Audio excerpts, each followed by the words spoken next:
بسم اللہ والصلاة والسلام علی رسول اللہ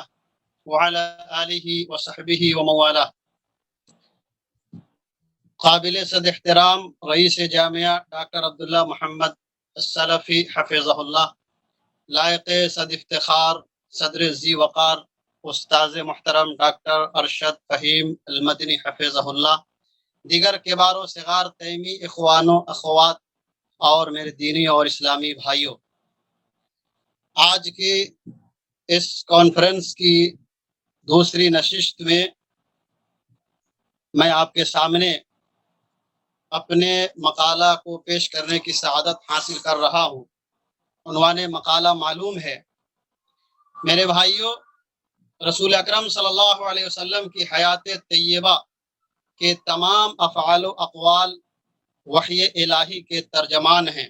آپ کی سیرت طیبہ میں حیات انسانی میں پیش آنے والے تمام انفرادی اور اجتماعی مسائل کا آسمانی حل ہے۔ آپ کی زندگی کی تفصیلات ہدایت و رہنمائی کی ایسی نوربیز کرنیں ہیں جن سے راہ کی تمام ظلمتیں دور ہو گئی اور پوری کائنات نقطۂ نور بن گئی۔ قرآن کریم کے بعد سیرت طیبہ امت مسلمہ کی ذہنی و فکری اور عقلی تربیت کا ہر دور میں اہم ذریعہ رہی ہے۔ سیرت طیبہ کی انہی بیش بہا خوبیوں اور جامعیت کے پیش نظر مفسر قرآن، ماہر ادیب، عظیم محدث و فقیہ اور مایہ ناز مصنف و قلمکار بانی جامعہ امام ابن تیمیہ ڈاکٹر محمد لقمان سلفی رحمہ اللہ نے باغ سیرت نبویہ کے تر و تازہ پھولوں اور عطربیز کلیوں سے ایک طویل خوشنما گلدستہ عربی و اردو زبان میں تیار کیا، جسے ہم الصادق الامین کے نام سے جانتے ہیں۔ یہ کتاب سیرت نبوی پر ایک ضخیم، معتمد اور محقق کتاب ہے۔ یہ کتاب سلیس عربی و اردو زبان میں ہے۔ مضامین کی حسن ترتیب، روایات کی تحقیق و تدقیق اور ماخذ کے حوالہ جات نے اس کتاب کو موجودہ دور کی نمایاں کتب سیرت میں ایک امتیازی حیثیت عطا کیا ہے۔ اس کتاب کا ایک مابہل امتیاز وصف یہ ہے کہ علامہ رحمہ اللہ نے اس کتاب میں مختلف غزوات، جہادی معرکوں، مکہ مکرمہ و مدینہ منورہ کے تاریخی مقامات مقدسہ اور ہجرت مدینہ کے راستوں کے 28 جغرافیائی نقشوں کو انتہائی محنت و تحقیق کے ساتھ شامل کیا ہے۔ میرے دینی اور اسلامی بھائیوں، اس کتاب میں علامہ رحمہ اللہ نے نبی اکرم صلی اللہ علیہ وسلم کے حکمران وقت کو لکھے گئے 8 خطوط و مکاتیب کے عکس کو بے اہتمام شائع کیا ہے۔ سیرت مبارکہ کا واقعاتی تسلسل کا احاطہ اس کتاب کی بہت بڑی خوبی ہے، جس کی وجہ سے پڑھنے والے کو پڑھتے وقت اکتاہٹ اور ملل کی پریشانی لاحق نہیں ہوتی ہے۔ اس کتاب میں علامہ رحمہ اللہ نے نبی اکرم صلی اللہ علیہ وسلم کی مبارک زندگی سے متعلق خامہ فرسائی کرنے سے پہلے سرزمین نبوت، جزیرہ عرب، وہاں کی قوموں، اس کی جغرافیائی محل وقوع، سیاسی، اجتماعی، دینی، اقتصادی اور دیگر حالات پر روشنی ڈالنے کے ساتھ حضرت ابراہیم و حضرت اسماعیل علیہ السلام اور ان کی اولاد کے متعلق پوری معلومات جمع کیا ہے۔ ساتھ ہی ساتھ زمانے جاہلیت میں موجود ادیان و مذاہب کے ذکر کے ساتھ ہندوستان میں موجود ادیان، ہندوازم، جینزم، بدھزم اور سکھ ازم کا بھی تذکرہ کرتے ہوئے دلائل و براہین کی روشنی میں یہ ثابت کیا ہے کہ ان تمام اقوام عرب و غیر عرب کو ایک ہادی و رحمت للعالمین کی شدید ضرورت تھی، جس کی بشارتیں توریت و انجیل اور دیگر آسمانی کتابوں میں دی گئی تھی۔ پھر علامہ رحمہ اللہ نے جزیرہ عرب کی ان خوبیوں کو بیان کیا ہے جن کے سبب یہ سرزمین خاتم النبیین صلی اللہ علیہ وسلم کی بعثت سے مشرف ہوئی۔ علامہ رحمہ اللہ نے آپ صلی اللہ علیہ وسلم کی ولادت باسعادت سے وفات تک کے مفصل حالات و واقعات، مدینہ سے ہونے والے 24 غزوات، 44 سرایا، 16 سے زائد وفود، غزوات نبوی کے اصول و ضوابط اور اغراض و مقاصد و اثرات، خاندان نبوی کے حالات زندگی،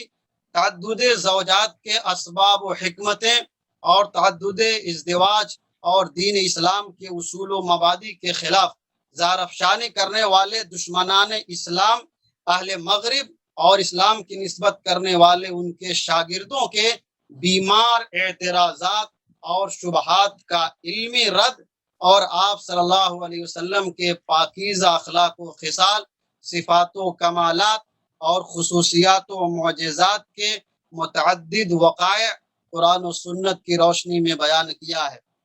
سامعین کرام، جہاں تک الصادق الامین کے ماخذ کا تعلق ہے، علامہ رحمہ اللہ نے خود لکھا ہے کہ انہوں نے اس کتاب کو تیار کرنے میں قرآن کریم، احادیث نبویہ، سیرت کی قدیم کتابیں اور دیگر آسمانی کتابوں سے استفادہ کر کے انہوں نے سیرت کے موتی جمع کیے ہیں۔ جہاں تک اسناد کی تحقیق کی بات ہے، سندوں کی تحقیق کی بات ہے، تو اسناد کی تحقیق میں علامہ رحمہ اللہ نے مشہور محدث عظیم شیخ ناصر الدین البانی رحمہ اللہ کی تحقیق پر اعتماد کیا ہے۔ اسناد اور تحقیق کا معیار بہت بلند ہے، جس کی وجہ سے الحمدللہ یہ کتاب علمی حلقوں میں مقبول ترین ہوتی جا رہی ہے۔ اسی طرح سے علامہ رحمہ اللہ نے ایک دوسری کتاب سید المرسلین کے نام سے بھی لکھی، جو نہایت مختصر مگر جامع کتاب ہے۔ اس میں سیرت نبوی اور حیات طیبہ کی تمام تر تفصیلات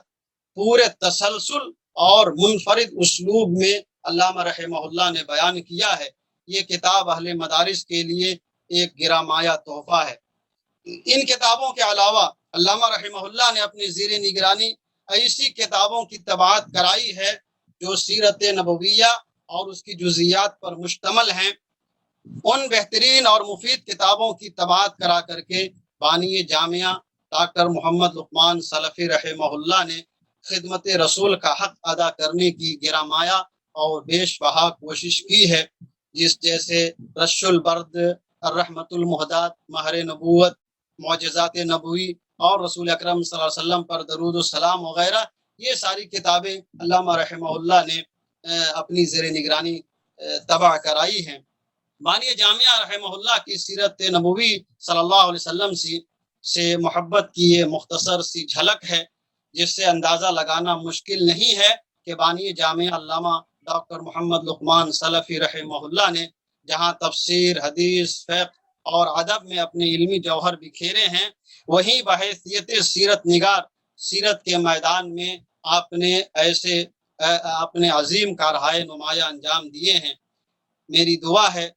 اور میں دعا کرتا ہوں خلوص دل اور صمیم قلب سے، اللہ رب العالمین علامہ رحمہ اللہ کی تمام کوششوں کو قبول فرمائے، آخرت میں شفاعت نبوی کا مستحق بنائے، انہیں جنت الفردوس میں اعلیٰ مقام عطا فرمائے، ان کے لگائے گئے شجر پائیدار مادر علمی جامعہ امام ابن تیمیہ اور اس کے جملہ شعبہ جات کی حفاظت فرمائے، اور ان کے نیک و صالح اور مخلص جانشین رئیس جامعہ ڈاکٹر عبداللہ محمد سلفی حفظہ اللہ کو والد محترم کی علمی، دعوتی اور تعلیمی مشن کو مزید مستحکم بنانے کی توفیق ارزانی بخشے، آمین یا رب العالمین۔ ای دعا ازمن واز جملہ جہاں آمین بعد، وصلی اللہ علی نبینا محمد وعلی آلہ وصحبہ وسلم۔ اخوکم فی الدین محمد عالمگیر تابش التیمی۔